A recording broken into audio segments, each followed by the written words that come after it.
function. Main purpose of kung ito lang isa ang function natin sa ayaw mo na sa kasi umiiba yung pamilya namin. Aficionado. Ha? Okay lang mo, aficionado natin isa-isa yan. Pero the main function of the piston is to receive the pressure resulting from ayan yung nakapokus ng piston. Causing the burn gases.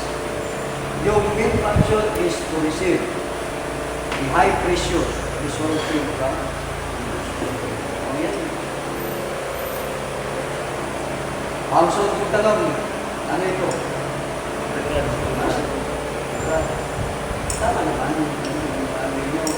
It connects the piston. Connects the piston and the shaft. Kasi possible sa nakikita yun yung configuration. Yun yung nakikita.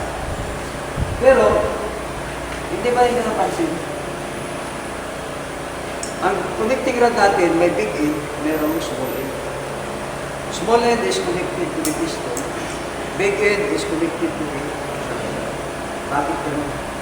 Kasi yung main function niyan is to convert the reciprocating motion of the piston to rotary motion. Ayan yung trabaho niya. So, hindi mako-convert into rotary kung wala si kasi yung movement nito is reciprocating. Palagay natin, yung position ng makina ninyo is vertical, up and down. Yung up and down na yung piston, dapat ay convert dito rotary motion. Kasi kung hindi yun mako-convert, i-imagine na lang natin pag hindi ma-convert yung rotary to rotating motion yung nangyayari ka.